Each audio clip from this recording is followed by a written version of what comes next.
2-3 ദിവസം കൊണ്ട് ഇവിടെ നല്ല മഴയാണ്. അതുകൊണ്ട് പുതിയ വീഡിയോ ഒന്നും എടുത്തിട്ടില്ല. ഇതതിന് മുന്നേ എടുത്തൊരു വീഡിയോ ആണ്.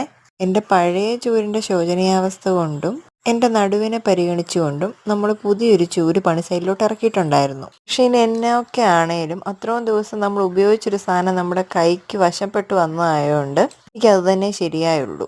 അണ്ണാറക്കണ്ണനും തന്നാലായെന്ന് പറയുന്ന പോലെ അമ്മൂട്ടി അവളെ കൊണ്ട് പറ്റുന്ന പോലൊക്കെ എന്നെ സഹായിച്ചു തരുന്നുണ്ട് കേട്ടോ.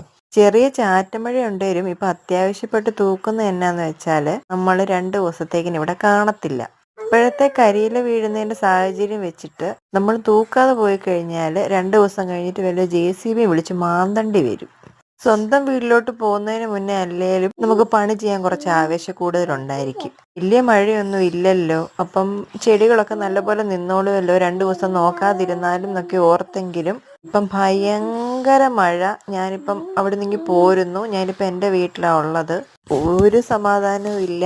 തിരിച്ചു ചെല്ലുമ്പം ചെടിയൊക്കെ ഏത് കോലത്തിലാവുമെന്ന് എനിക്ക് ഒരു പിടുത്തവും ഇല്ല.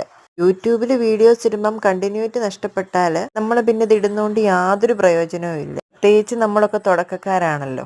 എന്നാലും ഇതുപോലുള്ള ഓരോ സാഹചര്യം വരുമ്പം ചിലപ്പോൾ നമുക്ക് ഇടാൻ പറ്റാതായിപ്പോവും. ബാക്കി ജില്ലകളിലെ കാര്യം എനിക്കറിയത്തില്ല. എന്നാലും കോട്ടയം, പത്തനംതിട്ട ജില്ലകളിൽ ഇപ്പം തകർത്ത് മഴ പെയ്തുകൊണ്ടിരിക്കുക.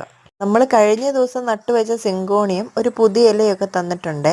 നമ്മൾ റീപോർട്ട് ചെയ്തിട്ടുള്ള പ്ലാന്റ്സിലൊക്കെ വളം മിക്സ് ചെയ്ത മണ്ണാണല്ലോ ഇട്ടത്. അതുകൊണ്ടായിരിക്കും നിറയെ കളകൾ വന്നിട്ടുണ്ടായിരുന്നു. നമ്മൾ ആദ്യം നട്ടുവെച്ച കറ്റാർവാഴയുടെ ഓരോ ഇല വെച്ച് പൊക്കോണ്ടിരിക്കുന്നുണ്ട്. പുതിയതായിട്ട് നട്ടുവെച്ചത് മാത്രമേ നന്നായിട്ട് നിൽക്കുന്നുള്ളൂ. ഈ ഒരു പ്ലാന്റിൻ്റെ ഇങ്ങനെ നിൽക്കുന്ന ഒരു കുറ്റിക്കകത്ത് നിറയെ കുഞ്ഞു കുഞ്ഞു തൈകളുണ്ടാവും. ആ ഉണ്ടാവുന്നതിനെയൊക്കെ എടുത്ത് ഇങ്ങനെ ബോർഡർ പോലെ സെറ്റ് ചെയ്ത് കൊടുക്കാമെന്ന് ഓർത്തുകൊണ്ടിരിക്കുമായിരുന്നേ.